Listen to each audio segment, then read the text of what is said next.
Il est revenu de voyage en rêvant du câlin de sa fille. Mais il a trouvé la fillette cachée, mâchant du papier. Le désespoir dans ses yeux a révélé un secret cruel. Et le millionnaire a pleuré comme jamais auparavant. Que pensez-vous qu'il va se passer dans cette histoire? Commentez.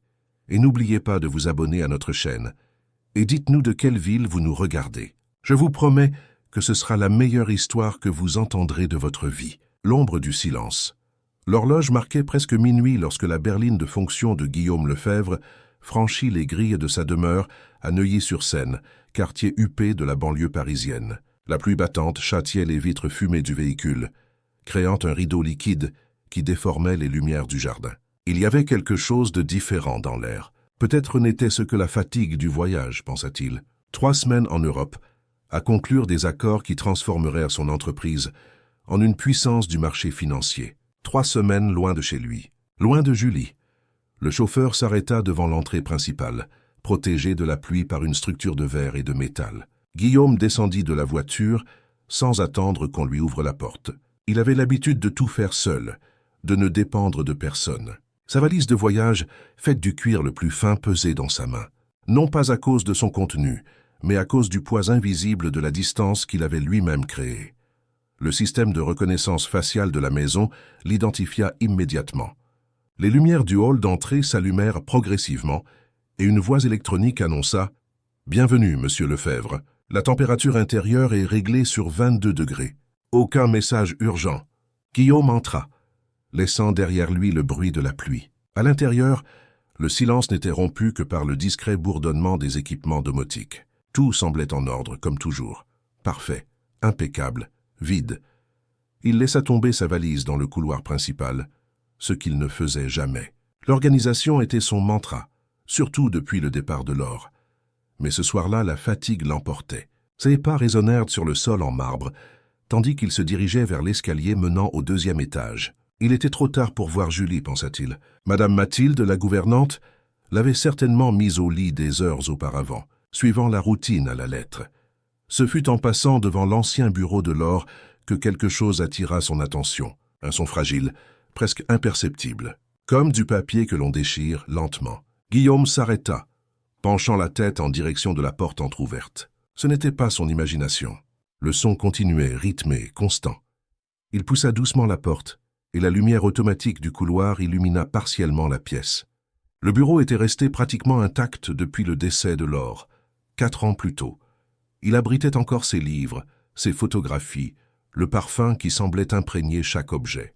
Guillaume évitait d'y entrer. C'était comme un sanctuaire de douleur et de mémoire qu'il préférait garder verrouillé. Mais maintenant, quelque chose l'attirait à l'intérieur. Le bruit de déchirement continuait. Il venait de derrière le bureau en acajou, où Laure passait des heures à écrire ses articles sur la psychologie infantile. « Il y a quelqu'un » demanda-t-il en avançant prudemment. Aucune réponse, mais le son cessa brusquement. Guillaume contourna le bureau, et la scène qu'il découvrit lui glaça le cœur. Julie était là, assise par terre, recroquevillée comme un petit animal effrayé. Son visage pâle contrastait avec le rouge de ses yeux, gonflé comme si elle avait pleuré pendant des heures. Dans ses mains, des pages d'un cahier déchiré en fines lanières. Certaines de ces lanières étaient déjà humides, collées au coin de sa bouche. Elle mâchait du papier, tremblante, le regard perdu. À côté d'elle, tel un gardien silencieux, se trouvait Pompon, le lapin en peluche que Laure avait offert à la petite fille pour leur dernier anniversaire ensemble. Usé avec une oreille déjà recousue, le jouet était inséparable de Julie. « Ma chérie », le mot sortit comme un murmure étranglé de la gorge de Guillaume. Il s'agenouilla, essayant de comprendre la scène. Julie leva lentement les yeux. Il n'y avait aucune surprise dans son regard, seulement une peur constante, comme si elle était habituée à craindre. Ses lèvres bougèrent lentement, laissant tomber des morceaux de papier humide. « Pompon a dit que je pouvais manger ça sans danger, papa. » Sa voix était si basse que Guillaume dut se pencher pour l'entendre. Une voix qui ne correspondait pas à la fillette joyeuse de ses souvenirs. Une voix qui portait le poids de secrets non partagés. « Julie, pourquoi manges-tu du papier ?» Il tendit la main pour toucher le visage de sa fille, mais elle se recroquevilla instinctivement, comme si elle s'attendait à un coup. Ce geste brisa quelque chose en lui. « Tout va bien. C'est moi, papa. Je sais. » Elle serra le petit lapin contre sa poitrine. « C'est juste que... » Pompon a dit que le papier remplit le ventre quand il n'y a rien d'autre. Guillaume sentit le monde tourner autour de lui. Il ne comprenait pas. Julie avait tout, la meilleure nourriture, préparée par la gouvernante qu'il avait engagée après une sélection rigoureuse. Madame Mathilde avait des références impeccables, s'occupait de la maison et de la fillette avec une efficacité incontestable. Il était impossible qu'il manque de nourriture. Viens là. Il essaya à nouveau, prenant cette fois la petite fille dans ses bras. Elle ne résista pas, mais son corps resta rigide. Elle était si légère, pensa Guillaume. Quand l'avait-il vraiment regardée pour la dernière fois? Allons à la cuisine. Je vais te préparer quelque chose à manger. Tandis qu'il portait Julie dans les couloirs, les lumières s'allumaient automatiquement, des capteurs détectant sa présence. La technologie qu'il avait installée pour faciliter la vie, pour compenser son absence, semblait maintenant froide et insuffisante. Dans la cuisine impeccablement propre, il assit Julie sur le plan de travail et ouvrit le réfrigérateur. Il était bien approvisionné, organisé en sections parfaites. Il y avait des fruits frais, des yaourts, des restes de repas élaborés. « Qu'est-ce que tu veux manger, ma chérie? Il y a de tout ici. » Julie regarda le réfrigérateur comme si c'était quelque chose d'interdit. Ses petits doigts serraient la peluche de Pompon avec force. « Je peux vraiment ?» demanda-t-elle méfiante. La question tomba comme une pierre dans la conscience de Guillaume. Quel genre de question était-ce? Bien sûr qu'elle pouvait manger.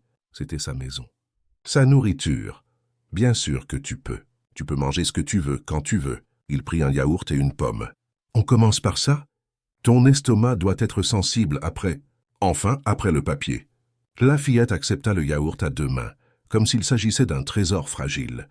Elle mangea lentement, savourant chaque cuillerée. Guillaume l'observait, ayant l'impression de regarder une étrangère. Les cheveux châtains de Julie, qui rappelaient tant ceux de Laure, étaient attachés en une queue de cheval sévère. Ses vêtements, un pyjama trop simple pour le froid de la nuit, semblait trop grand pour son petit corps. « Julie, commença-t-il en pesant ses mots, « est-ce que tu manges correctement? Madame Mathilde ne te prépare pas tes repas ?» La fillette se figea, la cuillère en l'air. Ses yeux s'écarquillèrent un instant avant de retrouver leur état quasi apathique. « Si elle les prépare, papa. De la jolie nourriture. »« De la jolie nourriture. Qu'est-ce que ça veut dire? »« De la nourriture pour la photo. » Julie parlait comme si elle expliquait quelque chose d'évident. « On prend des photos en mangeant, pour te les envoyer et te montrer que tout va bien. » Après, elle hésita, regardant autour d'elle comme pour vérifier s'ils étaient vraiment seuls. Après, la nourriture s'en va. Un frisson parcourut l'échine de Guillaume. Il se souvenait des photos que Madame Mathilde envoyait régulièrement. Julie, toujours souriante, assise à table avec des assiettes colorées et nutritives. Il avait trouvé cette habitude un peu excessive, mais appréciait le dévouement de la gouvernante à le tenir informé. « Et où va la nourriture, ma chérie? »« Tous à la poubelle. » Elle haussa les épaules, comme si c'était naturel. Madame Mathilde dit que c'est du gâchis de laisser des restes, et que je dois apprendre à être une fille mince et disciplinée. La colère commença à monter en Guillaume, mais il garda une voix calme. « Et qu'est-ce que Madame Mathilde dit d'autre ?» Julie regarda Pompon comme si elle consultait la peluche. « Que je dois être invisible quand tu n'es pas là. Que les enfants font du bruit, et que le bruit dérange. Que si je dérange trop, je serai renvoyé, comme maman l'a été. » Guillaume sentit l'air lui manquer. La façon dont Julie parlait de sa mère, comme si Laure avait été renvoyée, et non comme si elle était morte dans un accident. Quelle sorte de distorsion était-ce? Julie, ta mère n'a pas été renvoyée, elle... Les mots lui manquaient. Comment expliquer la mort à une enfant? Laure avait essayé de l'y préparer, lors de leur longue conversation sur le développement infantile. Mais quand elle était partie, elle avait emporté toutes les réponses avec elle. Je sais qu'elle ne reviendra plus. La voix de Julie était minuscule. Madame Mathilde a dit que c'était parce qu'elle parlait trop, et que je suis pareille, mais qu'elle m'apprend à être meilleure. La nuit avançait, et avec elle, la tempête à l'intérieur de Guillaume grandissait. Il finit de nourrir Julie, lui donna un bain chaud et la coucha dans son propre lit, ce qu'il n'avait pas fait depuis des années. La fillette s'endormit presque instantanément, toujours agrippée au petit lapin Pompon, comme si elle craignait qu'on le lui prenne pendant la nuit. Pendant que sa fille dormait, Guillaume retourna dans le bureau de Laure. Le sol était encore jonché de morceaux de papier déchirés. Il les ramassa un par un, essayant de reconstituer les pièces de ce puzzle douloureux. C'étaient des pages d'un cahier d'écolier, remplies de l'écriture enfantine de Julie. Certains passages étaient encore lisibles. « Cher journal, Aujourd'hui, j'ai encore été puni. Je ne sais pas ce que j'ai fait de mal. » Le cœur de Guillaume se serra. Quelle punition était-ce? Pourquoi Julie écrivait-elle dans un journal caché dans le bureau de sa mère, et non dans sa propre chambre? Quelque chose le poussa à enquêter davantage. Il monta silencieusement les escaliers et entra dans la chambre de sa fille. C'était un environnement conçu par des décorateurs, pas par une enfant. Les murs au ton pastel, le lit parfaitement fait, les poupées rangées sur des étagères qui semblaient n'avoir jamais été touchées. Il ouvrit l'armoire et trouva des vêtements pliés avec une précision militaire, tous dans des tons neutres. Pas de couleurs vives, pas de robe à fleurs que Julie aimait tant quand Laure était en vie. Au fond de l'armoire, quelque chose attira son attention. Une pile de dessins froissés, cachés sous des boîtes à chaussures vides. Des dessins qui montraient une grande maison aux fenêtres verrouillées. Une petite fille, toujours seule, toujours triste. Et sur beaucoup d'entre eux, un lapin disproportionné, énorme à côté de la silhouette enfantine. Sur l'un des dessins, il y avait quelque chose d'encore plus intriguant. Le plan de la chambre de Julie elle-même, réalisé avec la précision surprenante d'une enfant observatrice. Mais il y avait une porte dessinée sur un mur, où il n'y avait aucune ouverture. Guillaume examina le mur indiqué sur le dessin. Il était continu, couvert d'un papier peint délicat avec de petits papillons. Il passa les mains sur la surface, sentant chaque centimètre, jusqu'à ce que ses doigts rencontrent une légère protubérance. Il appuya doucement et, à sa grande surprise, un petit compartiment s'ouvrit, révélant un espace caché entre le mur de la chambre et le dressing adjacent. À l'intérieur de la cachette improvisée, il trouva une collection troublante, des jouets qu'il avait lui-même offerts à Julie et que la gouvernante avait dit avoir été perdus ou cassés. De vieux vêtements de Laure, qui auraient dû être rangés au grenier, de petits paquets de biscuits, des barres de céréales, des chocolats, de la nourriture cachée comme un animal qui stocke des provisions pour les temps de disette. Et au centre de tout, une boîte à chaussures soigneusement décorée d'autocollants délavés. À l'intérieur, une collection de billets écrits de la main tremblante de Julie. « Aujourd'hui, j'ai réussi à garder la moitié de mon sandwich sans que personne ne voie. Don Pompon a dit que maman me regarde depuis le ciel. C'est vrai, tu crois? J'ai encore eu peur, mais je n'ai pas pleuré. Pleurer, ça fait du bruit. » Le dernier billet était différent, écrit sur du papier coloré. « Si tu trouves ça, c'est que je suis encore là. » Comme un appel au secours silencieux, une bouteille jetée à la mer dans l'espoir que quelqu'un la trouve un jour. Guillaume sentit ses jambes flageoler. Il s'assit sur le lit de sa fille, tenant ce triste trésor dans ses mains. Comment n'avait-il pas remarqué? Comment avait-il permis que sa propre douleur l'aveugle à la souffrance de Julie? Il se souvint de sa dernière conversation avec Madame Mathilde avant son voyage. La gouvernante lui avait assuré que tout serait parfait, comme toujours. « Ne vous inquiétez pas, monsieur Lefebvre. Julie sera en sécurité et bien soignée. Vous savez que je la traite comme ma propre fille. » La phrase avait maintenant un poids sinistre. Quel genre de traitement était-ce? Quelle sorte de mère serait Mathilde, si elle imposait des règles si strictes, des punitions silencieuses, des privations? Décidé, Guillaume alluma sa tablette et accéda au système de sécurité de la maison. Les caméras se trouvaient dans toutes les pièces, sauf les chambres et les salles de bain. Une précaution qui semblait maintenant une grave erreur. Néanmoins, il y avait suffisamment d'enregistrements des derniers mois. Il commença à fouiller les images, remontant les jours, les semaines.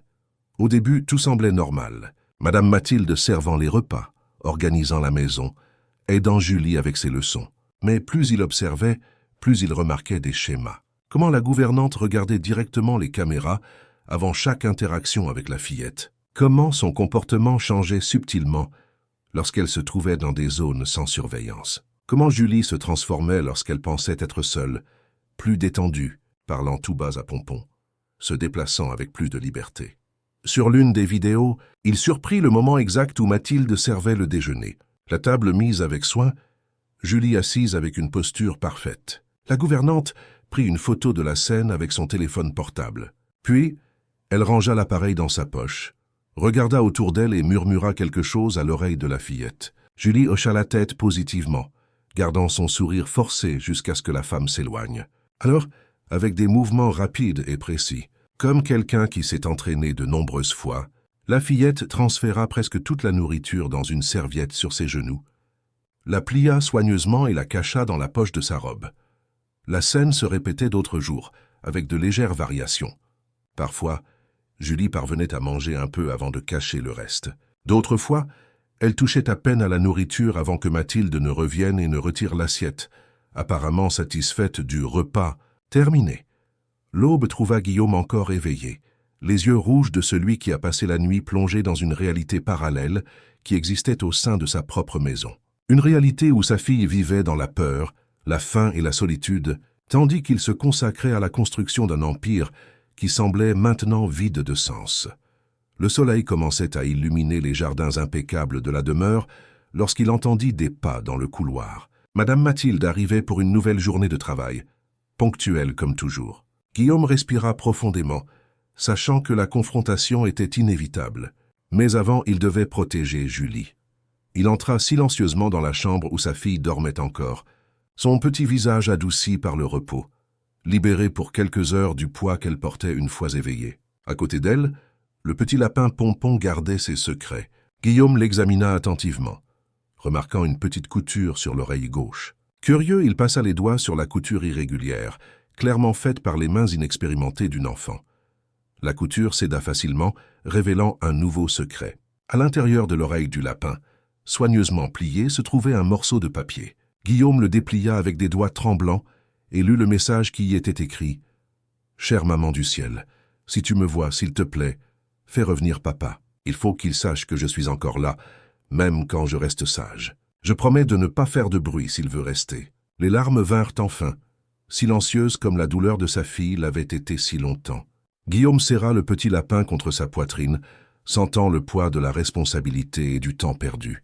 « Je suis rentré, Julie, » murmura-t-il à sa fille endormie, « et cette fois je ne repartirai plus. » Dehors, il entendait Madame Mathilde organiser la cuisine, préparant une nouvelle journée de sa routine impeccable et cruelle. Mais ce serait sa dernière matinée dans cette maison. Le château de verre et de technologie que Guillaume avait construit était sur le point de révéler ses fissures, et de ses failles émergerait enfin la vérité si longtemps réduite au silence. Le soleil de la vérité, Madame Mathilde Rezende, se déplaçait dans la cuisine avec son efficacité habituelle. À 52 ans, elle gardait une posture droite, les cheveux impeccablement noués en un chignon bas, les ongles courts et sans vernis. Rien dans son apparence ne suggérait ce qui se passait derrière ses yeux bruns, toujours attentifs, toujours calculateurs. Elle préparait le petit déjeuner comme tous les matins, jus d'orange frais, toast de pain complet, œufs brouillés aux fines herbes. Une nourriture saine, une nourriture parfaite pour les photos. Du haut de l'escalier, Guillaume l'observait en silence. Il avait passé la nuit entière à éplucher le système de sécurité de la maison, découvrant ce que les angles des caméras ne montraient pas. Maintenant, il voyait la gouvernante d'un autre œil. Ce n'était plus la femme compétente et discrète qu'il avait engagée 4 ans plus tôt après la mort de Laure. C'était une étrangère, une femme qui faisait du mal à sa fille, sous son propre toit pendant qu'il parcourait le monde, croyant que tout était en ordre. « Bonjour, monsieur Lefebvre. » La voix de Mathilde parut enjouée lorsqu'elle le remarqua enfin. Pas la moindre trace de nervosité ou de culpabilité. « Je ne vous attendais pas si tôt. Le voyage s'est bien passé. Voulez-vous que je vous serve votre café? Et où est ma fille ?»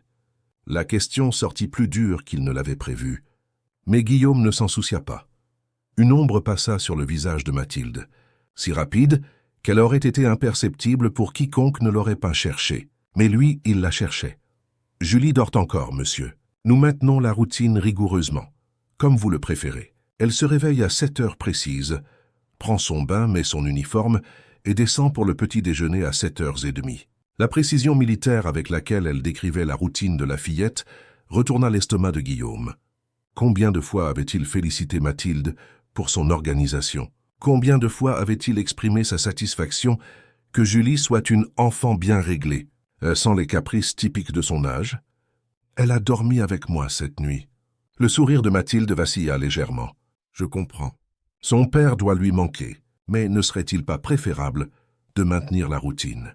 Les enfants ont besoin de stabilité. De stabilité. Guillaume répéta le mot en descendant les dernières marches. C'est intéressant que vous mentionniez cela, Madame Mathilde. Il s'approcha de la table de la cuisine où le petit déjeuner parfait était servi. D'un geste calme, il prit la tablette qu'il avait laissée là plus tôt et la déverrouilla. L'écran affichait le système de sécurité de la maison, en pose sur une image spécifique. Mathilde tenant fermement le bras de Julie, tout en lui murmurant quelque chose à l'oreille. Le visage de la fillette était tordu dans une expression de douleur silencieuse. Quelle sorte de stabilité offrez-vous à ma fille? Le visage de la gouvernante perdit ses couleurs. Ses mains, toujours fermes, tremblèrent légèrement avant de s'appuyer sur le plan de travail de la cuisine. « Monsieur Lefebvre, je ne comprends pas ce que vous insinuez. Cette image, elle ne représente pas ce qu'elle semble être.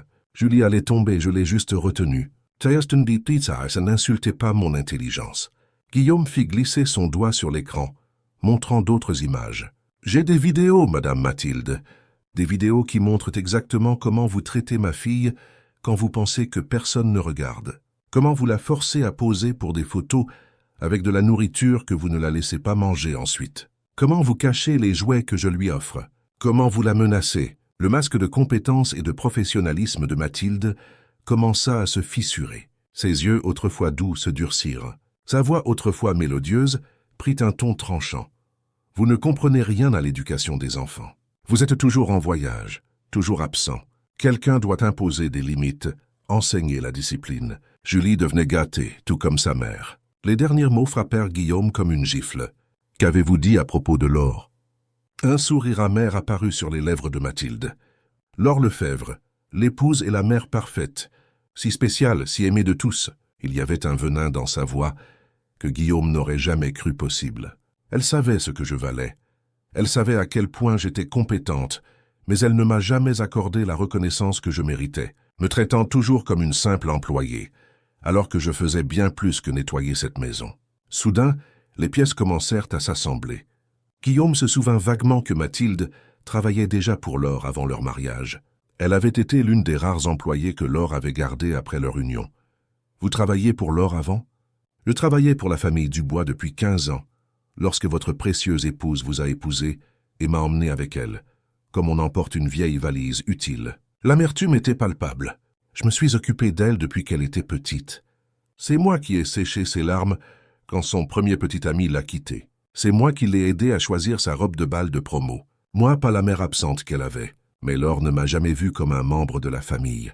Jamais. » Cette révélation était troublante. Mathilde n'était pas seulement une employée compétente engagée après la mort de Laure. C'était quelqu'un du passé de sa femme, quelqu'un qui portait des ressentiments anciens, profonds, que Guillaume n'avait jamais imaginés. « Et vous avez reporté ce ressentiment sur ma fille ? Une enfant innocente. » « Innocente ?» Mathilde rit d'un son sec et rauque. Elle est sale comme sa mère. Mêmes yeux, même façon de pencher la tête quand elle réfléchit. Même sa manie de dessiner tout le temps est la même. Et le pire, le même regard de pitié comme si j'étais une pauvre chose qui avait besoin de charité. Je ne le supportais pas chez Laure. Je ne le supporte pas chez Julie. Sortez de ma maison. La voix de Guillaume était basse, contrôlée, mais chargée d'une colère glaciale. Maintenant, vous ne pouvez pas me renvoyer comme ça. Mathilde se redressa, retrouvant une partie de son sang-froid. J'ai des droits. Je travaille ici depuis des années. Vous n'avez aucune preuve de rien. J'ai toutes les preuves dont j'ai besoin. Il désigna la tablette, et je peux en obtenir d'autres. Julie parlera. Les médecins confirmeront les signes de malnutrition, les traumatismes psychologiques. Vous pensez vraiment que vous vous en sortirez impunément après ce que vous avez fait? La mention des médecins fit changer quelque chose dans les yeux de Mathilde. Une étincelle de panique rapidement maîtrisée. Vous ne feriez pas ça. Un scandale pareil nuirait à votre précieuse image. Le grand homme d'affaires Guillaume Lefebvre, si occupé qu'il n'a pas remarqué la souffrance de sa propre fille sous son toit. C'était un coup bas, mais précis. Guillaume sentit à nouveau le poids de la culpabilité. Oui, il était aussi responsable. Sa négligence, comme son absence, avait permis que cela se produise. La différence entre nous, Madame Mathilde, c'est que je vais passer le reste de ma vie à essayer de réparer mon erreur. Je serai aux côtés de Julie, je l'aiderai à surmonter ce que vous lui avez fait.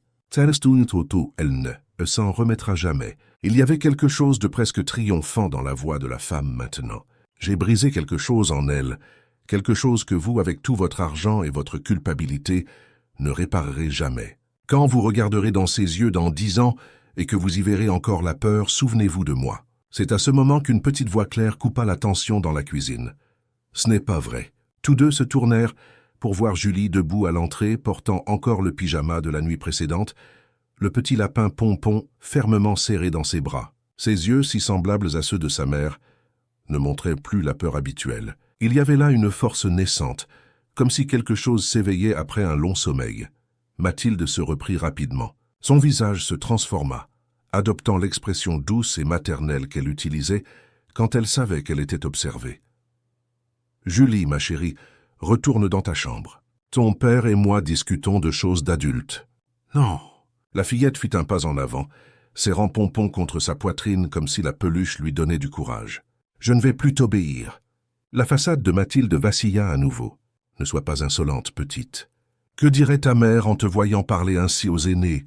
Maman disait que la vérité nourrit plus que le pain. » Julie regarda directement son père. Elle a écrit ça dans un de ses livres. Je l'ai trouvé quand Madame Mathilde m'enfermait dans le bureau pour me punir. La mention des punitions fit bouillir le sang de Guillaume, mais il resta calme, réalisant que Julie avait besoin de ce moment. Elle avait besoin d'affronter ses peurs avec lui à ses côtés. Quelles autres punitions te donnait-elle, ma chérie? Julie hésita, regardant du coin de l'œil Mathilde, dont le visage alternait maintenant entre la pâleur et des taches rouges de colère. « Elle ne ment pas, monsieur Lefebvre. » La voix de la gouvernante monta d'une octave. Les enfants inventent des histoires. Laure disait toujours que Julie avait une imagination trop fertile. « Maman n'a jamais dit ça. » La voix de la fillette gagna en fermeté. « Maman disait que mon imagination était comme des ailes. » Continue, Julie. Guillaume s'approcha de sa fille, se plaçant entre elle et Mathilde. « Je suis là avec toi. » Elle m'enfermait dans le bureau de maman quand je faisais du bruit. Elle disait que le bruit des enfants donne mal à la tête aux adultes. Elle disait que je ne pouvais pas manger beaucoup parce que les filles grosses sont laides. Julie parlait vite maintenant, comme si elle craignait de perdre son courage. Elle cachait mes dessins. Elle jetait mes jouets. Elle m'a coupé les cheveux quand j'ai renversé du jus sur le tapis. Guillaume se souvint de la coupe radicale que Julie avait eue des mois plus tôt. Mathilde avait expliqué que la fillette elle-même l'avait demandé, que c'était une nouvelle mode, chez les enfants de l'école. Un autre mensonge. Elle prenait les photos avec la nourriture et puis elle rangeait tout. Elle disait que je ne le méritais pas, que c'était de la nourriture trop chère pour quelqu'un comme moi. « Tu vois, c'est » cria Mathilde, perdant complètement son sang-froid. « Tu n'es qu'une petite ingrate. Après tout ce que j'ai fait pour toi, pour cette maison, ton père n'était jamais là. Qui crois-tu qui s'est occupé de tout? Qui a fait tourner cette maison pendant qu'il construisait son empire? Une maison n'est pas faite de murs propres ou de repas parfaits. » Guillaume posa la main sur l'épaule de sa fille, la sentant trembler légèrement sous son contact. Elle est faite d'amour, de véritable attention. « L'amour » Mathilde cracha le mot comme si c'était du venin. « C'est l'amour qui a fait mourir Laure si jeune? C'est l'amour qui vous a fait vous enterrer dans le travail et oublier que vous aviez une fille.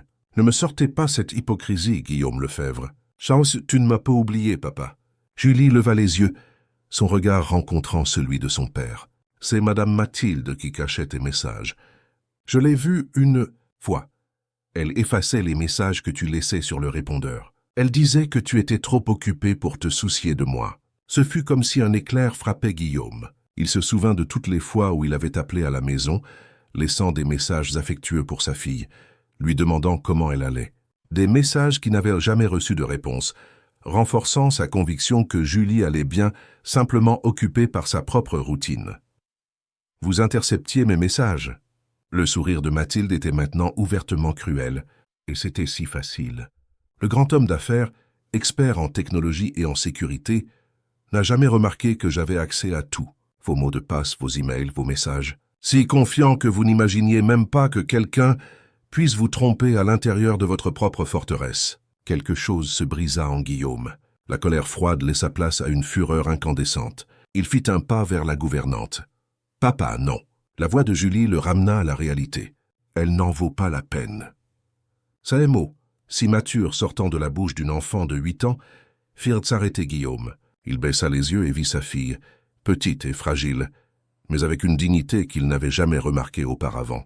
Une dignité héritée de sa mère sans aucun doute. « Tu as raison, ma chérie. » Il respira profondément, reprenant le contrôle. « Madame Mathilde, vous avez 15 minutes pour rassembler vos effets personnels et quitter cette maison.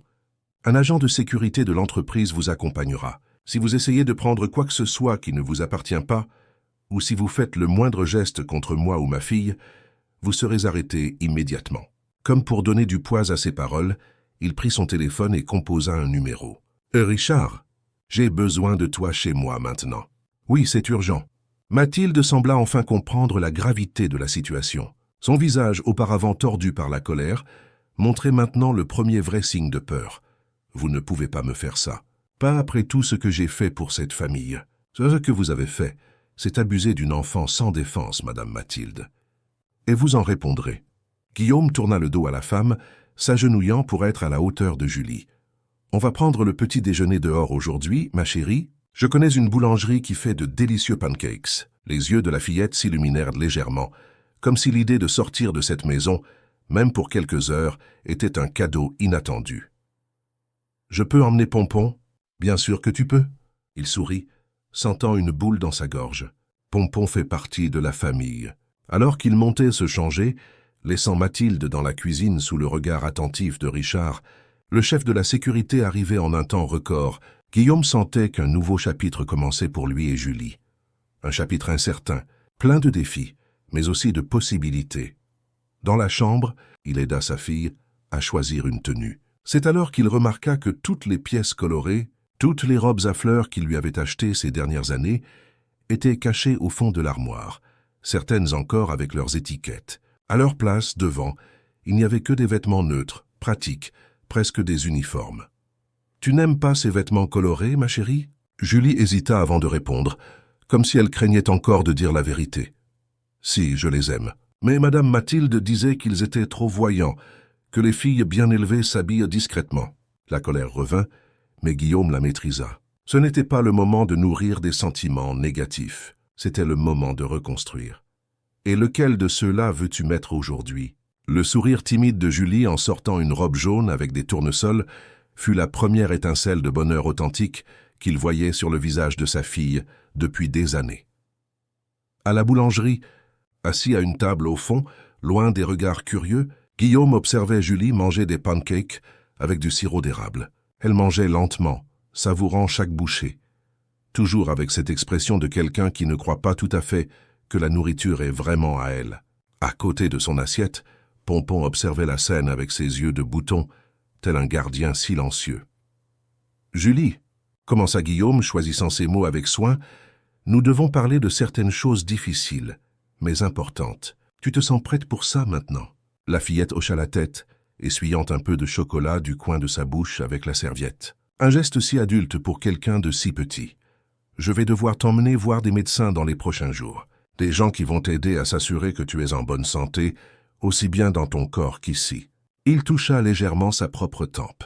À cause des punitions de Madame Mathilde, sa voix était petite mais ferme. « Oui, à cause de ça. Et aussi parce que je veux être sûr que tu vas bien, que tu te nourris correctement, que tu grandis en pleine forme.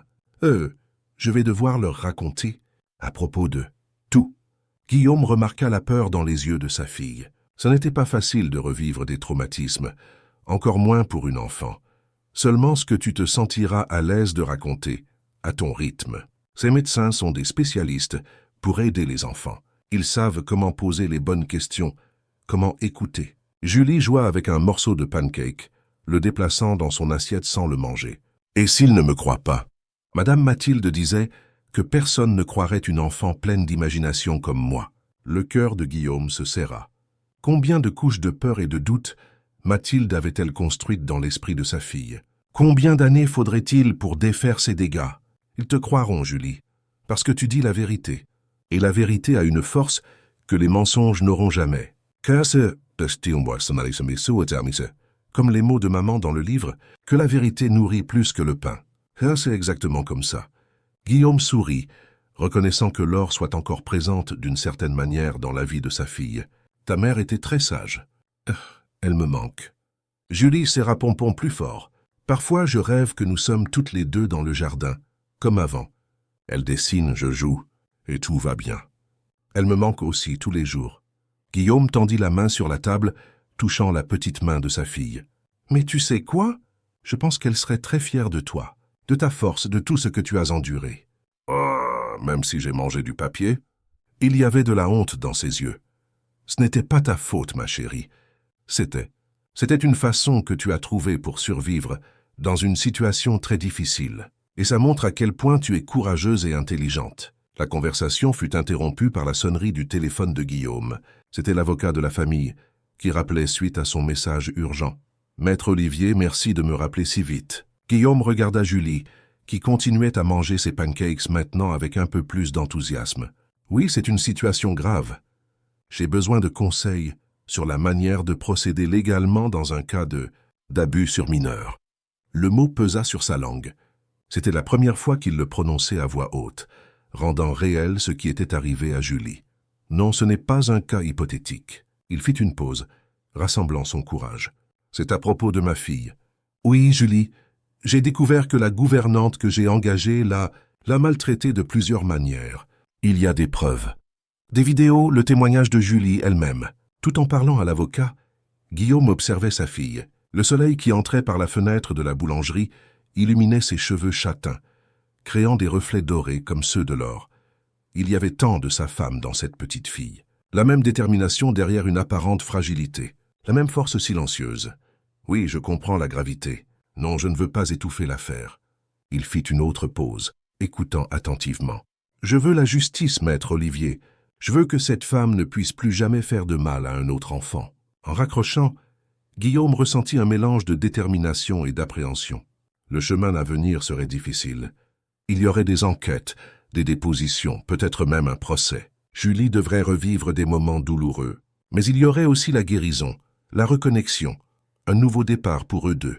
« Papa ?» La voix de Julie le ramena au présent. « Est-ce que Madame Mathilde va aller en prison ?» La question si directe prit Guillaume par surprise. Comment expliquer le système judiciaire à une enfant de 8 ans? Comment expliquer que les coupables ne reçoivent pas toujours la punition qu'ils méritent? « Je ne sais pas, ma chérie.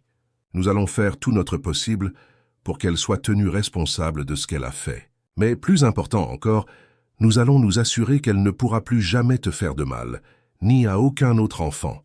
Et on va continuer à vivre dans cette maison. » Il y avait de l'appréhension dans sa voix.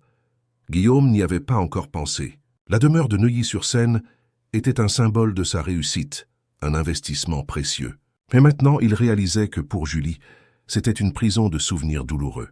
« Tu aimerais vivre ailleurs ?» Les yeux de la fillette s'illuminèrent d'un espoir prudent. « On peut ? Bien sûr qu'on peut. On peut vivre où tu veux. Je voudrais une maison avec un jardin, comme celle que maman dessinait toujours. » Julie prit Pompon et le fit regarder Guillaume. Pompon aussi aimerait un jardin, pour courir et sauter comme les vrais lapins. Guillaume sourit, sentant une vague d'affection inonder son cœur. « Alors c'est ce que nous allons faire. Nous allons chercher une maison avec le plus beau jardin de la région parisienne. Un nouvel endroit pour tout recommencer. Juste nous trois ?»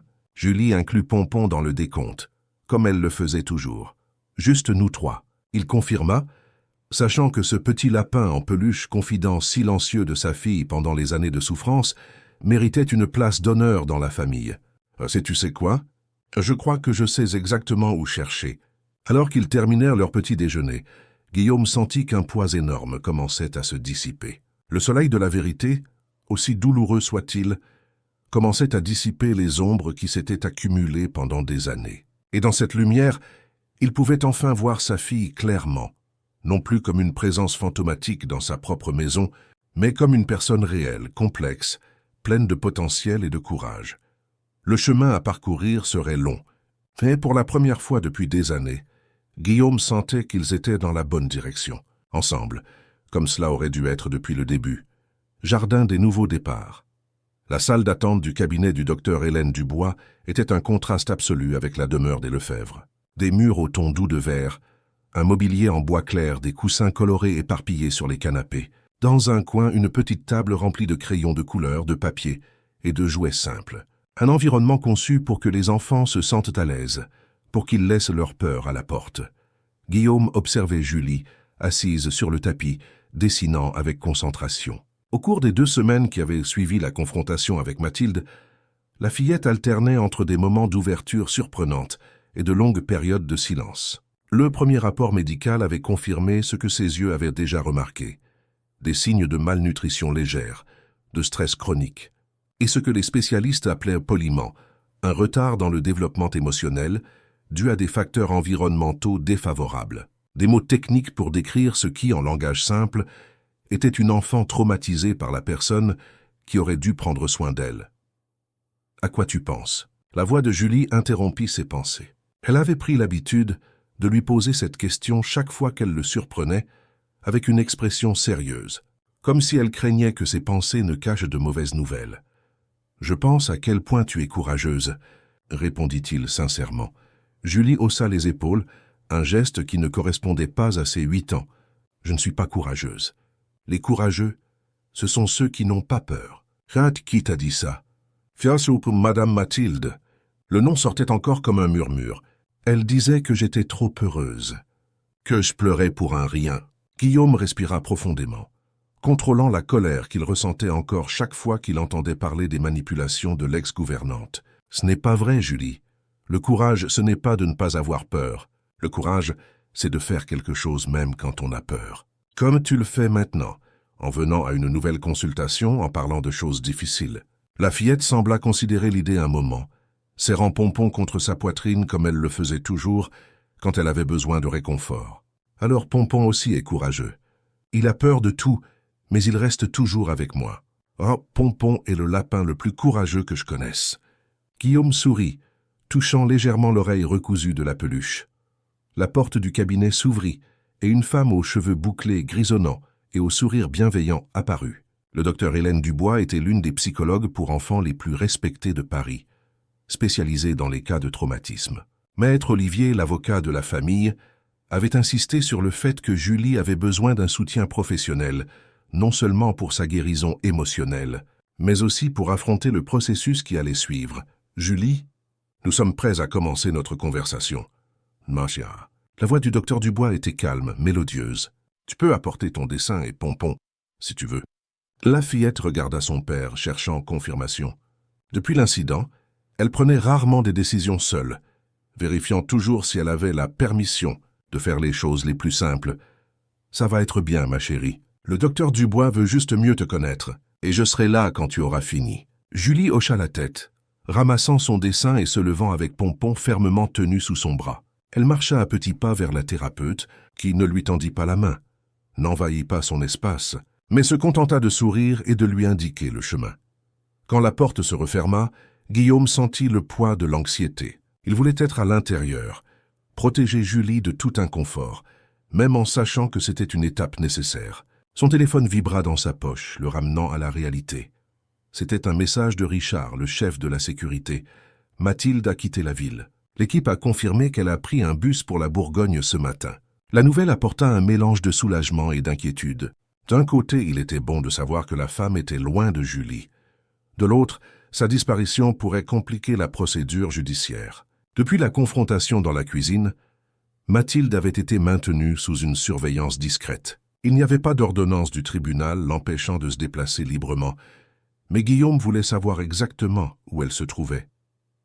Découvrez sa destination finale. « Je veux savoir si elle a de la famille ou des contacts en Bourgogne, » répondit-il rapidement. En rangeant son téléphone, il remarqua qu'il n'était pas le seul dans la salle d'attente. Une femme d'âge moyen était assise dans le coin opposé, feuilletant un magazine. Il y avait quelque chose de familier en elle, mais Guillaume n'arrivait pas à l'identifier. C'était peut-être juste la fatigue, la paranoïa qui l'accompagnait depuis la découverte des abus. « Monsieur Lefebvre ?» Il se retourna et vit maître Olivier debout à l'entrée de la pièce, avec sa mallette en cuir toujours impeccable et son éternel air d'efficacité contenue. L'avocat était devenu une présence constante ces dernières semaines, guidant chaque étape du processus. « Mathilde a quitté la ville », dit Guillaume sans détour lorsque l'avocat s'assit à côté de lui. Il fallait s'y attendre. Maître Olivier ne semblait pas surpris. « Nous avons obtenu le mandat de perquisition pour son appartement ce matin. Quelqu'un a dû la prévenir. » « Quel genre de quelqu'un ?»« Ah, le monde est petit, monsieur Lefebvre, surtout dans des cercles restreints comme celui de la haute société parisienne. » L'avocat baissa la voix. « Notre enquête préliminaire a révélé quelques connexions intéressantes de Madame Rezende. » « Quel genre de connexion ?»« Apparemment, elle n'a pas seulement travaillé pour la famille de votre défunte épouse. Avant cela, elle a travaillé pour les Moreau. Vous connaissez ?» Guillaume fronça les sourcils. Les Moreau étaient une famille traditionnelle, propriétaire de l'une des plus grandes entreprises de construction du pays. Oh, de nom seulement. La fille aînée des Moreau, Béatrice, a été internée dans une clinique psychiatrique à 16 ans. Troubles alimentaires sévères, automutilation, tentative de suicide. L'avocat fit une pause significative. Mathilde était la gouvernante responsable d'elle depuis l'âge de 10 ans. Un frisson parcourut l'échine de Guillaume. Vous suggérez? Je ne suggère rien. Je partage simplement des informations pertinentes. L'affaire a été complètement étouffée, bien sûr. La famille avait de l'influence, de l'argent. La jeune fille a été envoyée en traitement en Suisse. Mathilde a quitté son emploi discrètement, avec une généreuse compensation financière. Et peu de temps après, elle est apparue travaillant pour les Dubois, la famille de votre femme. Car comment personne n'a-t-il remarqué ce schéma avant? Maître Olivier eut un sourire sans humour. Parce que personne ne voulait voir, monsieur Lefebvre. Des familles comme les Moreau et les Dubois n'aiment pas les scandales. Et Mathilde était très douée pour se rendre indispensable, pour devenir l'employée parfaite que personne ne remettait en question. L'esprit de Guillaume bouillonnait d'implication. Si Mathilde avait fait la même chose à d'autres enfants avant Julie, s'il y avait un schéma de comportement prédateur, nous devons la retrouver. La détermination dans sa voix était indéniable. Cela dépasse le cas de Julie maintenant. Ah Harris, pourquoi je suis ici en personne? Nous avons obtenu des témoignages d'anciens employés de la maison des Dubois qui ont travaillé avec Mathilde à l'époque où votre femme était adolescente. Ce qu'ils rapportent. L'avocat hésita, regardant la porte fermée du cabinet où se trouvait Julie. Ce n'est pas une belle histoire, monsieur Lefebvre. Avant qu'il ne puisse développer, la porte du cabinet s'ouvrit. Julie sortit la première, tenant toujours son dessin et pompon. Il y avait quelque chose de différent dans son regard, une légèreté peut-être, que Guillaume n'avait pas vue depuis longtemps. Papa, le docteur Dubois a une maison de poupées exactement comme celle que j'ai dessinée ce jour-là. L'animation dans sa voix était un baume, là. Psychologue sortit juste derrière, avec un sourire serein. Julie est une petite fille très perspicace, et elle a un talent incroyable pour le dessin. Comme sa mère, commenta Guillaume, sentant une pointe de nostalgie pour Laure. J'aimerais vous parler quelques minutes, monsieur Lefebvre. Le docteur Dubois se tourna vers Julie. Pendant ce temps, pourrais-tu montrer ton nouveau dessin à maître Olivier? Je suis sûr qu'il adorerait le voir. Julie lança un regard méfiant à l'avocat, mais acquiesça. La thérapeute la conduisit à une petite table dans le coin opposé de la salle d'attente, où elle pourrait dessiner pendant que les adultes discutaient. Une fois dans la salle de consultation, l'expression du docteur Dubois changea subtilement. Le sourire bienveillant laissa place à un sérieux professionnel. « Monsieur Lefebvre, je veux d'abord dire que Julie fait preuve d'une résilience remarquable. Les enfants ont une capacité incroyable à s'adapter et à surmonter les traumatismes, surtout lorsqu'ils bénéficient d'un soutien adéquat. Oh, cela signifie qu'elle va s'en sortir? La question sortit plus désespérée que Guillaume ne l'aurait voulu.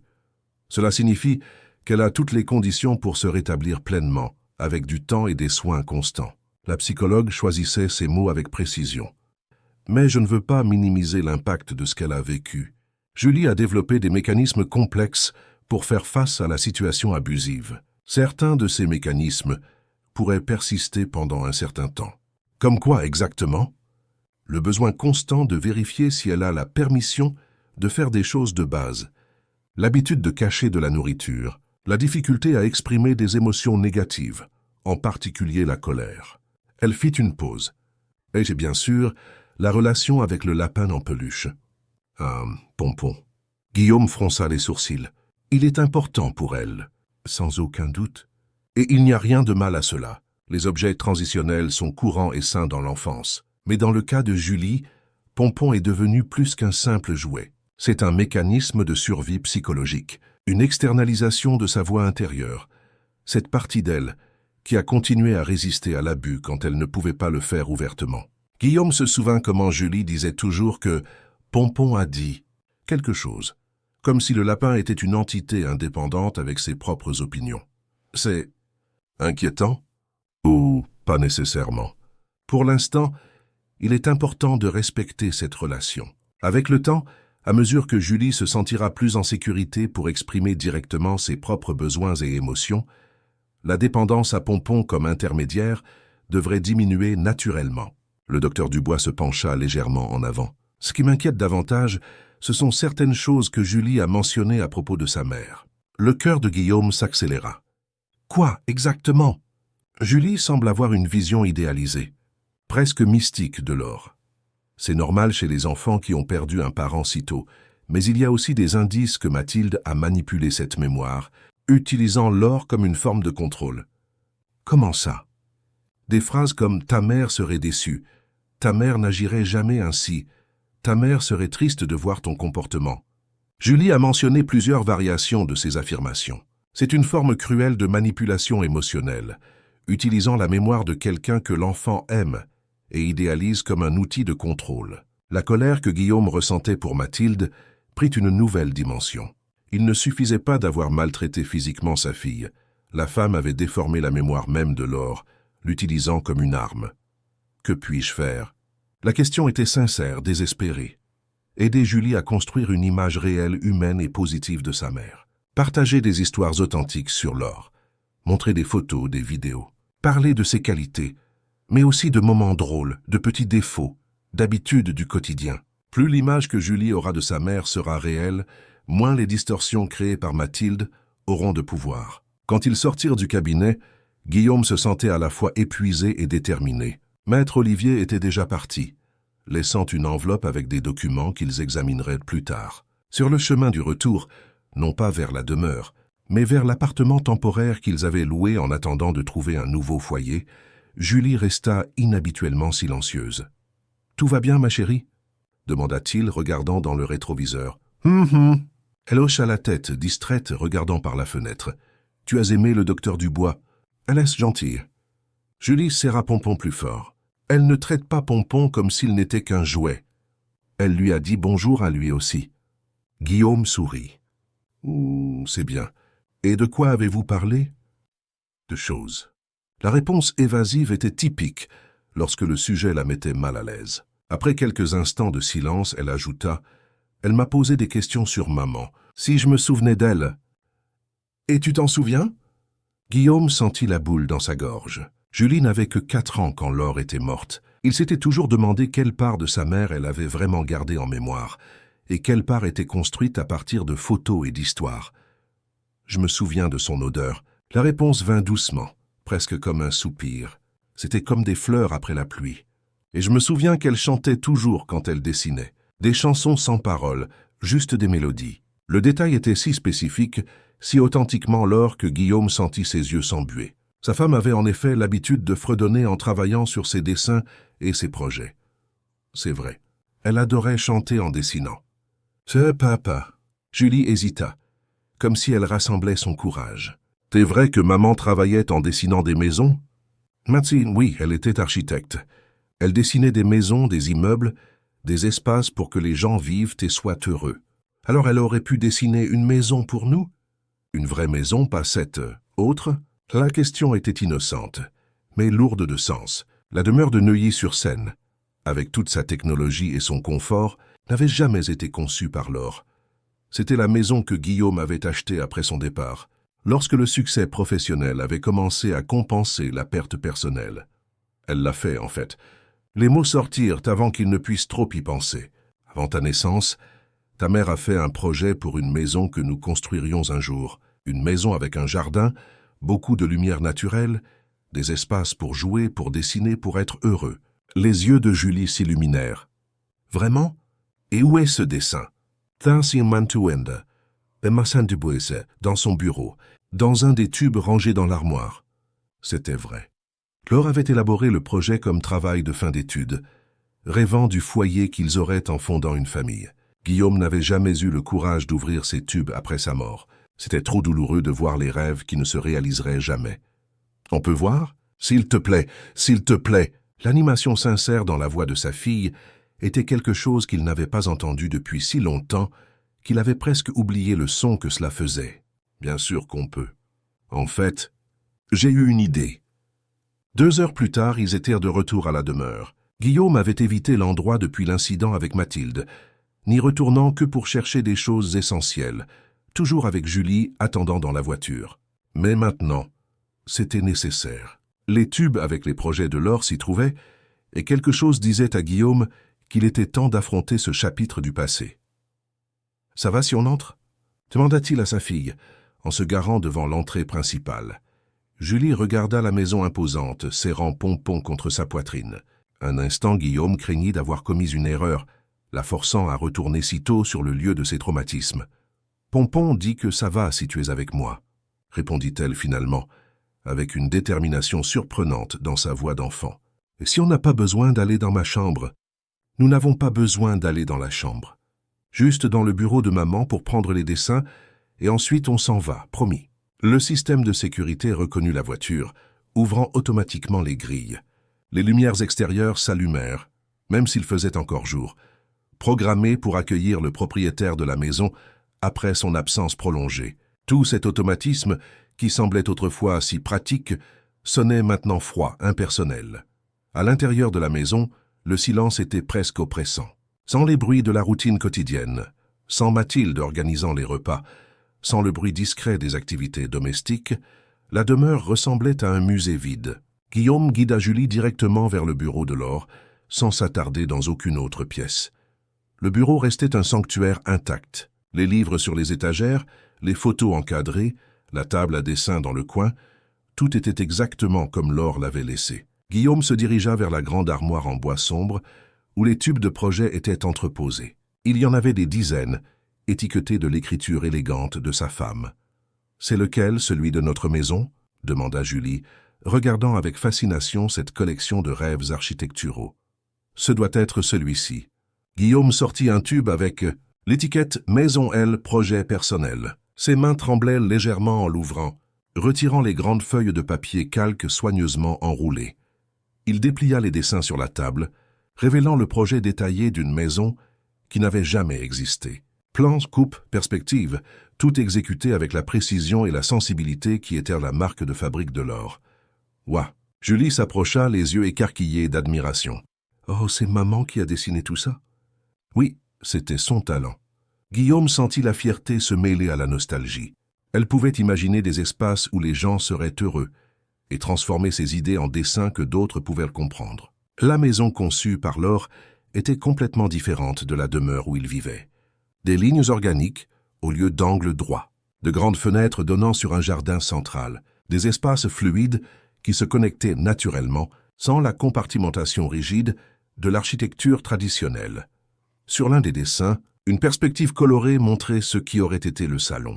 Vaste, inondé de lumière naturelle, avec un parquet en bois et un grand arbre qui semblait pousser à l'intérieur même de la maison, protégé par une verrière circulaire. « C'est un arbre dans la maison !» s'exclama Julie, enchantée. « Ta mère croyait que la nature et l'architecture pouvaient coexister en harmonie. » Guillaume sourit, se souvenant des longues conversations où Laure défendait passionnément ses concepts de biophilie en architecture. « On peut la construire, cette maison, papa ?»« On peut, vraiment ?» L'espoir dans la voix de Julie était presque tangible. Guillaume regarda les dessins, puis sa fille, et sentit quelque chose s'éveiller en lui, une conviction qu'il n'avait pas ressentie depuis des années. « Oui, on peut. En fait, je pense qu'on le doit. Ce serait une façon d'honorer la mémoire de ta mère, de donner vie à son rêve. Et Pompon aura un jardin pour sauter. » Julie serra impulsivement son père dans ses bras, un geste d'affection spontanée qui s'était raréfié ces dernières années. Alors qu'il rangeait soigneusement les dessins, les remettant dans le tube, Guillaume remarqua quelque chose qui lui avait échappé auparavant. Dans le coin d'une des feuilles, Laure avait écrit une petite note. « Pour quand notre famille sera complète. Parce qu'un foyer, ce ne sont pas les murs, mais les gens que l'on aime. » La phrase le frappa comme une révélation. Pendant des années après la mort de Laure, il s'était concentré sur la construction de murs. L'entreprise prospère, la demeure technologique, la routine parfaite, comme si des structures physiques pouvaient combler le vide émotionnel. Mais le véritable foyer, comme Laure l'avait toujours su, ne se trouvait pas dans les murs ou les systèmes automatisés. Il était dans les liens, dans les petits moments partagés, dans l'amour qui survivait même à l'absence physique. « Rentrons à la maison, Julie », dit-il avec une nouvelle détermination dans la voix, « mais ce n'est pas notre maison ici. » La confusion était évidente sur le visage de la fillette. « Non, ceci n'est qu'une construction. Notre maison est encore à venir. » Guillaume sourit, tenant le tube avec les dessins de Laure comme un trésor précieux. « Et grâce à ta mère, nous savons déjà exactement à quoi elle ressemblera. » En quittant la demeure, Guillaume ne se retourna pas. Ce chapitre de leur vie était clos. Devant eux, éclairé par la promesse de guérison et de renouveau, se trouvait l'avenir qu'ils construiraient ensemble, un jardin de possibilités où Julie pourrait enfin s'épanouir. Les racines de l'espoir. Le soleil de fin d'après-midi traversait la verrière circulaire, projetant une mosaïque de lumière sur le parquet en bois clair. Au centre du salon, un jeune olivier étendait ses branches vers le ciel, protégé par le verre, mais libre de grandir. Autour de l'arbre, des coussins colorés formaient un cercle accueillant, comme une invitation à une réunion intime autour de ce cœur vert de la maison. Guillaume observait la scène depuis le seuil de la cuisine, une tasse de café à la main, la poitrine remplie d'une émotion qui le surprenait encore chaque jour. 1 an s'était écoulé depuis la découverte des abus de Mathilde. 1 an de transformation, de douleur, de découverte et finalement de guérison. La maison de rêve de Laure existait désormais. Non pas à Neuilly-sur-Seine, mais sur un vaste terrain dans la vallée de Chevreuse, où l'air était plus pur et les étoiles plus visibles la nuit. Suivant fidèlement les plans originaux dessinés par sa défunte épouse, Guillaume avait concrétisé ce rêve si longtemps endormi. Chaque ligne, chaque angle, chaque détail, tout respectait la vision de Laure comme un hommage silencieux qui disait « Tu es encore là », d'une certaine manière. « Papa ?» La voix de Julie résonna dans le couloir. « C'est presque l'heure !» Le docteur Dubois a dit qu'on ne devait pas être en retard. Guillaume sourit. À 9 ans fraîchement fêtés, Julie avait retrouvé une grande partie de la vivacité que le traumatisme avait failli effacer. Il y avait encore des moments difficiles, des cauchemars occasionnels, des insécurités qui ne disparaîtraient peut-être jamais complètement. Mais il y avait aussi des rires, des étreintes spontanées, des petites rébellions typiques de son âge, des signes précieux d'une enfance qui pouvait enfin être vécue pleinement. « J'arrive, ma chérie. Je finis juste mon café. » Il entendit ses pas rapides s'approcher. Julie apparut dans une robe jaune avec de petites fleurs brodées, un choix personnel non imposé. Ses cheveux, maintenant plus longs, tombaient en boucles naturelles sur ses épaules. Dans ses mains, comme toujours, Pompon l'accompagnait. Le petit lapin en peluche restait son compagnon inséparable, mais sa fonction avait subtilement changé au fil des mois. Il n'était plus un bouclier contre le monde, mais un ami qui l'encourageait à l'explorer. Le docteur Dubois a dit qu'aujourd'hui c'est très important, insista Julie, avec ce sérieux qu'elle prenait parfois pour les sujets qu'elle considérait d'une extrême importance. « Je sais, ma princesse, c'est un grand jour pour nous tous. Le grand jour. » En question était la clôture officielle de l'affaire contre Mathilde Rezende. Après des mois d'enquête, de déposition, de rapports médicaux et psychologiques, le processus touchait à sa fin. Il n'y aurait pas de procès pénal. Le ministère public n'avait pas réussi à réunir suffisamment de preuves pour une condamnation aux termes les plus sévères de la loi. Mais l'action civile que Guillaume avait intentée, exigeant que Mathilde ne puisse plus jamais travailler avec des enfants, avait abouti. Le docteur Dubois, qui avait suivi Julie tout au long du processus thérapeutique, avait suggéré que la conclusion de l'affaire soit marquée par un rituel symbolique, quelque chose qui aiderait la fillette à assimiler la fin de ce chapitre douloureux de sa vie. C'est pourquoi, cet après-midi-là, ils auraient une petite célébration au cabinet de la psychologue. Non pas pour célébrer la punition de Mathilde, mais pour célébrer la victoire de Julie sur le traumatisme. « Pompon est nerveux », dit Julie ajustant le nœud papillon improvisé qu'elle avait mis au lapin pour l'occasion spéciale. « C'est normal d'être nerveux les jours importants », répondit Guillaume, s'accroupissant pour être à la hauteur de sa fille. « Mais dis-lui que tout ira bien. Nous sommes ensemble là-dedans. » Julie hocha la tête sérieusement, murmurant quelque chose à l'oreille en peluche de Pompon. Ce dialogue interne, qui avait tant inquiété Guillaume auparavant, était maintenant compris comme faisant partie du processus de guérison de la fillette. Le docteur Dubois avait expliqué que Julie réintégrait peu à peu les parties fragmentées de sa personnalité, celles qu'elle avait dû séparer pour survivre au traumatisme. Le trajet jusqu'au cabinet fut rempli par la conversation animée de Julie sur sa nouvelle école. Différente du collège traditionnel où elle étudiait auparavant, l'école L'Arc-en-Ciel valorisait les expressions artistiques et permettait aux enfants d'avoir plus de voix dans leur propre apprentissage. Là, le talent de Julie pour le dessin était célébré, non contenu. Et plus important encore, elle s'y était fait des amis, de vrais amis, pas seulement des camarades tenus à distance par la peur et l'insécurité. Tu savais que Nina aussi a un ami spécial. Ce n'est pas un lapin, c'est un dinosaure qui s'appelle Rex. Il est violet, racontait Julie, en parlant de sa meilleure amie. Et Madame Denise a dit que beaucoup d'enfants ont des amis comme ça. Ce n'est pas juste un truc de bébé. Bien sûr que non. Guillaume sourit, regardant sa fille dans le rétroviseur sur le siège arrière. Ses amis sont très importants. Ils nous aident à comprendre des choses qui sont parfois difficiles à expliquer. C'est ce que le docteur Dubois dit toujours. Julie hocha la tête, avec la sagesse particulière dont elle faisait parfois preuve, que Pompon est une partie de moi qui a été très courageuse quand je ne pouvais pas l'être. Ils arrivèrent au cabinet à l'heure exacte. La secrétaire les conduisit non pas à la salle de thérapie habituelle, mais à une salle plus grande au fond du bâtiment, normalement utilisée pour les thérapies de groupe. Le docteur Dubois les attendait avec son sourire accueillant. À ses côtés, à la surprise de Guillaume, se trouvait Maître Olivier, l'avocat, et 2 femmes qu'il ne connaissait pas. « Bienvenue », salua la thérapeute, ouvrant les bras dans un geste qui englobait toute la pièce, décorée de fleurs et de petites lumières. « Julie, je suis contente que toi et Pompon ayez pu venir. Nous avons des personnes très spéciales ici aujourd'hui. » Julie, d'abord timide, face aux inconnus, s'approcha prudemment, tenant toujours fermement Pompon. « J'aimerais vous présenter », continua le docteur Dubois en désignant les 2 femmes, Madame Carmen Moreau et sa fille, Béatrice. Le nom Moreau fit momentanément figer Guillaume. Il se souvint de la conversation avec Maître Olivier sur la famille où Mathilde avait travaillé avant les Dubois, sur la fille qui avait été internée après des années passées, sous la garde de la gouvernante. « C'est un plaisir de vous rencontrer en personne, monsieur Lefebvre. » La femme plus âgée, Carmen, lui tendit la main. Sa poignée était ferme.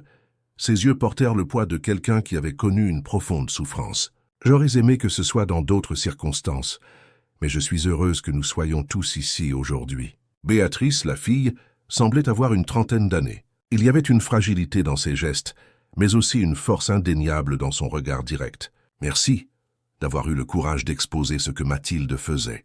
Beaucoup ne l'ont pas eu. » Guillaume sentit le poids de cette affirmation.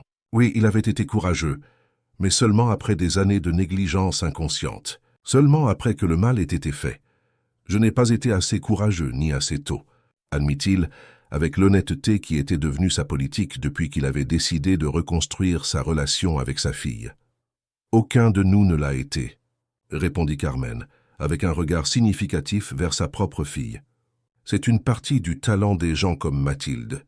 Elles nous font croire que le problème est ailleurs, jamais en elles. » Le docteur Dubois les conduisit tous à un cercle de chaises, semblable à la disposition d'une séance de thérapie de groupe. Au centre, il y avait une petite table avec une boîte en bois sculptée. « Julie, » commença la psychologue une fois tout le monde installé, « tu te souviens quand nous avons parlé de créer un rituel pour ce moment, de la façon dont les rituels nous aident à marquer des transitions importantes dans la vie. » La fillette hocha la tête, serrant Pompon contre sa poitrine. « Aujourd'hui, nous sommes ici pour marquer la fin d'un chapitre difficile de ta vie, et aussi de la vie de Béatrice. » Le docteur Dubois fit un geste vers la jeune femme. « Vous partagez toutes les 2 une expérience similaire, même si à des époques différentes. » Béatrice sourit gentiment à Julie. « Quand j'avais à peu près ton âge, Mathilde s'occupait aussi de moi, et elle n'a pas été gentille avec moi, tout comme elle ne l'a pas été avec toi. Elle te laissait avoir faim aussi. » La question de Julie fut directe, avec la franchise que seuls les enfants possèdent. Un bref tremblement passa sur le visage de Béatrice. Oui, entre autres choses. Elle disait que je devais être mince, que personne ne m'aimerait si j'étais, comme elle disait, une fille grosse et indisciplinée. Julie acquiesça avec emphase. Elle disait ça, et elle disait que je devais être invisible quand il y avait des gens à la maison, que les enfants font du bruit et que le bruit dérange. Exactement les mêmes mots, murmura Carmen, les yeux humides. Après toutes ces années, Maître Olivier se racla discrètement la gorge. Si vous me permettez, j'aimerais vous informer que l'enquête a révélé que Mathilde Rezende a travaillé pour au moins 5 familles sur une période de 30 ans. Dans chacune d'elles, il y avait une enfant, toujours une fille, qui a fini par développer des problèmes similaires, troubles alimentaires, anxiété sévère, comportement d'automutilation. Un schéma, compléta le docteur Dubois, un schéma que personne n'a identifié pendant des décennies, parce que chaque famille a géré la situation isolément, essayant souvent d'éviter les scandales ou l'exposition. Jusqu'à maintenant, ajouta Béatrice avec un regard reconnaissant pour Guillaume et Julie, jusqu'à ce que vous ayez le courage de parler. Guillaume ressentit un mélange de fierté et de tristesse. Fierté pour sa fille, qui avait affronté ses peurs pour dire la vérité. Tristesse pour tous les autres enfants qui avaient souffert aux mains de Mathilde avant que quelqu'un ne l'arrête enfin. Et où est-elle maintenant? La question lui échappa avant qu'il ne puisse la retenir. Mathilde a été localisée dans une petite ville de Bourgogne, répondit maître Olivier. Elle vit avec une sœur aînée. La décision de justice lui interdit de façon permanente de travailler avec des enfants, à quelque titre que ce soit. Toutes les familles concernées ont été informées, et son nom a été inscrit sur un registre spécial. Elle ne pourra plus faire de mal à d'autres enfants. Il y avait une finalité dans ces mots qui apporta un soulagement partiel à Guillaume. Ce n'était pas une justice complète. Rien ne pourrait totalement compenser la souffrance causée. Mais c'était quelque chose. C'était une fin. Maintenant, continua le docteur Dubois, se tournant doucement vers Julie, nous arrivons à la partie la plus importante de notre rencontre aujourd'hui. Tu te souviens que nous avons parlé de laisser derrière nous les mauvaises choses que Mathilde t'a dites, les mensonges qu'elle a plantés sur qui tu es, sur ce que tu mérites. Julie hocha la tête, regardant Pompon comme pour chercher confirmation. Cette boîte, la psychologue désigna la boîte en bois au centre, et pour y ranger ses mensonges, pour qu'il n'ait plus besoin de vivre à l'intérieur de toi. La thérapeute ouvrit la boîte, révélant de petits morceaux de papier et des stylos de couleur. Chacun de nous va écrire un mensonge qu'il a entendu et qui l'a blessé. Quelque chose que nous savons au fond n'est pas vrai, mais qui nous fait parfois encore souffrir quand nous nous en souvenons. Béatrice fut la première à prendre un morceau de papier. D'une main légèrement tremblante, elle écrivit quelque chose et plia soigneusement le papier avant de le mettre dans la boîte. Carmen suivit son exemple, ainsi que maître Olivier, qui expliqua avoir entendu de nombreux mensonges dits aux enfants au cours de sa carrière juridique. Quand vint le tour de Julie, elle regarda longuement Pompon, comme si elle conversait silencieusement avec lui. Puis, avec la détermination qu'elle avait développée au fil des mois de thérapie, elle prit un papier bleu et écrivit de sa main d'enfant, encore maladroite, mais décidée. « Voilà », dit-elle, pliant le papier et le plaçant dans la boîte. Guillaume fut le dernier. Il réfléchit un instant à ce qu'il allait écrire. Il y avait tant de mensonges qu'il s'était racontés au fil des ans, que le travail pouvait remplacer l'amour, que des cadeaux coûteux compensaient l'absence, qu'une maison parfaite était la même chose qu'un foyer. Finalement, il écrivit le mensonge qui l'avait le plus tourmenté. « J'ai échoué en tant que père, et je ne peux pas réparer ça. » Quand tous les papiers furent dans la boîte, le docteur Dubois la ferma avec une petite clé dorée qu'elle tendit à Julie. « Cette clé est à toi maintenant. La boîte restera gardée ici au cabinet, verrouillée.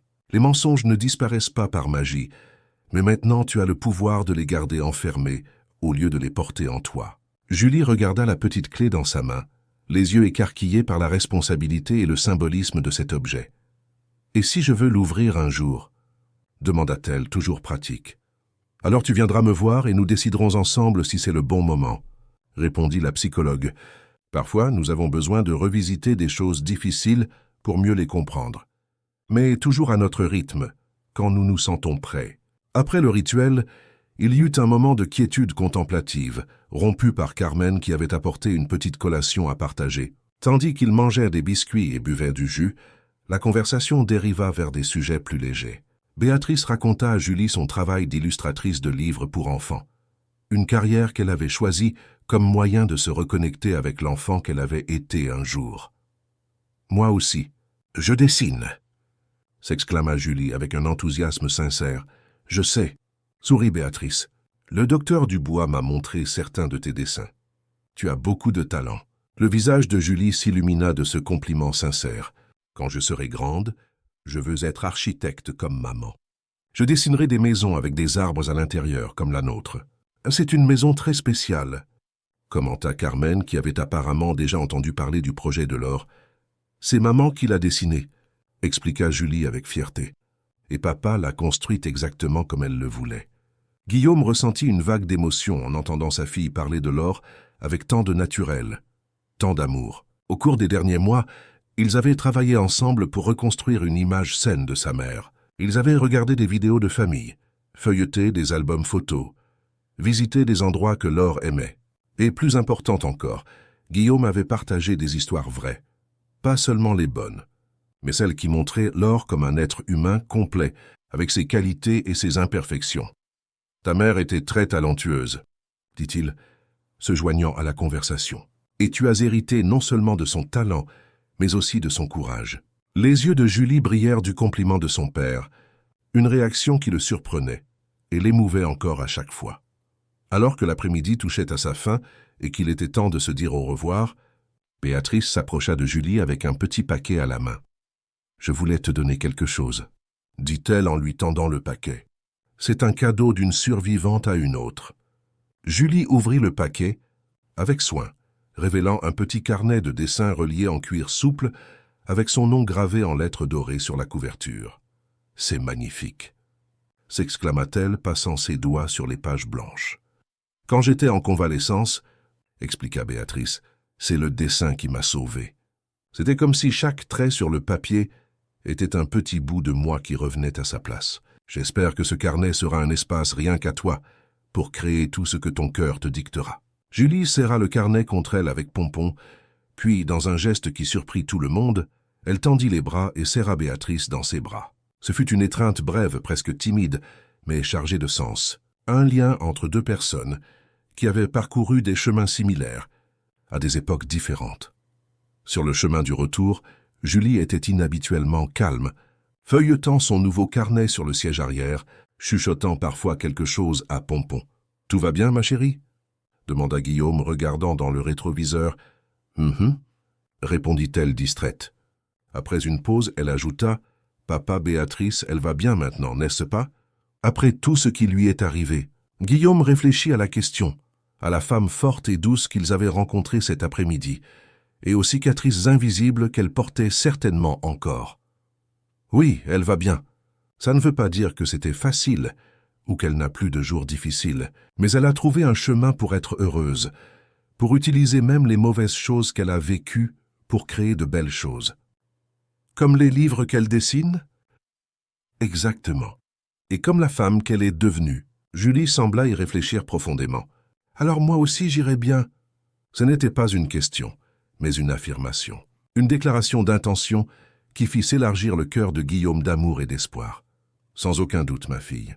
Ils arrivèrent à la maison alors que le soleil commençait à se coucher, baignant le jardin de tons dorés et orangés. Julie courut à l'intérieur, impatiente de montrer son nouveau carnet à Rose, la nouvelle gouvernante, une dame d'âge mûr, veuve, avec des décennies d'expérience comme enseignante en maternelle. Une embauche que Guillaume avait faite après des mois de recherche, d'entretien et de vérification d'antécédents méticuleuses. Guillaume resta un moment dans le jardin, observant la maison que Laure avait dessinée des années plus tôt. Les grandes fenêtres reflétaient le coucher du soleil, créant l'illusion que la maison était illuminée de l'intérieur. Et d'une certaine manière, elle l'était. Illuminée non seulement par les ampoules électriques, mais par la vie qui recommençait à pulser entre ses murs. Marchant lentement sur la pelouse, il arriva au petit potager que lui et Julie avaient commencé des semaines auparavant. Légumes, herbes aromatiques et fleurs poussaient côte à côte, dans des parterres organisés par la fillette avec le même soin qu'elle accordait à ses dessins. Au centre du potager, une pancarte en bois peinte à la main par Julie disait simplement « Jardin de l'espoir ».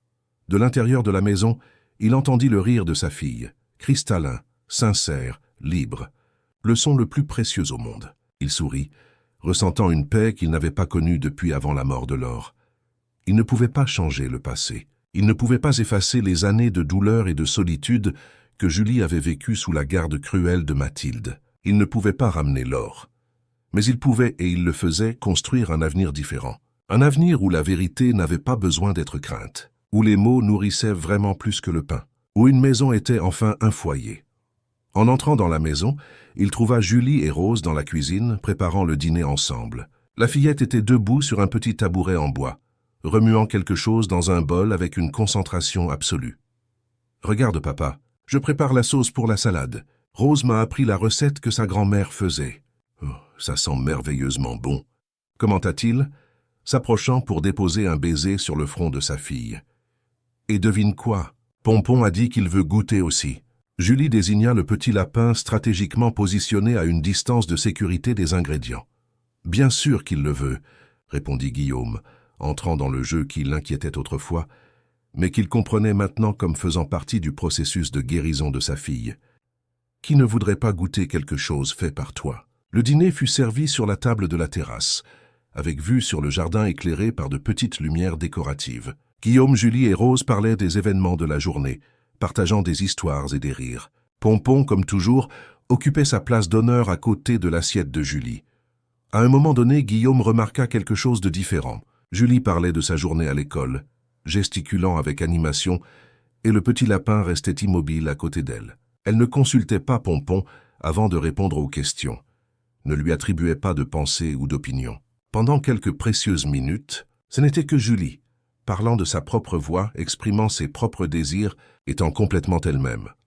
Plus tard, en la couchant, Guillaume ne put s'empêcher de remarquer que, pour la première fois depuis longtemps, Pompon n'était pas dans les bras de sa fille pendant l'histoire du soir. Au lieu de cela, le petit lapin reposait sur la table de chevet, tel un gardien silencieux, mais non plus indispensable.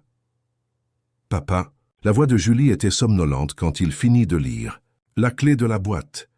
Je l'ai mise dans la poche secrète de Pompon. »« Dans la poche de l'oreille ?» demanda-t-il, se souvenant de la cachette que sa fille avait créée il y a longtemps. Comme ça, elle est en sécurité. Mais je n'ai pas besoin de la regarder tous les jours. » La sagesse de ces mots simples le frappa profondément. « C'est une excellente idée, ma chérie. Parce que les mauvaises choses que Madame Mathilde disait, elles ne sont pas vraies. Elles ne l'ont jamais été. » Julie bâilla, les yeux se fermant déjà. « Le docteur Dubois a dit qu'on n'oublie pas, mais qu'on n'a pas besoin de laisser ces choses nous commander. Le docteur Dubois est très sage. » acquiesça Guillaume, ajustant la couverture autour de sa fille. « Comme maman, » murmura Julie, déjà presque endormie. Elle aussi disait des choses sages.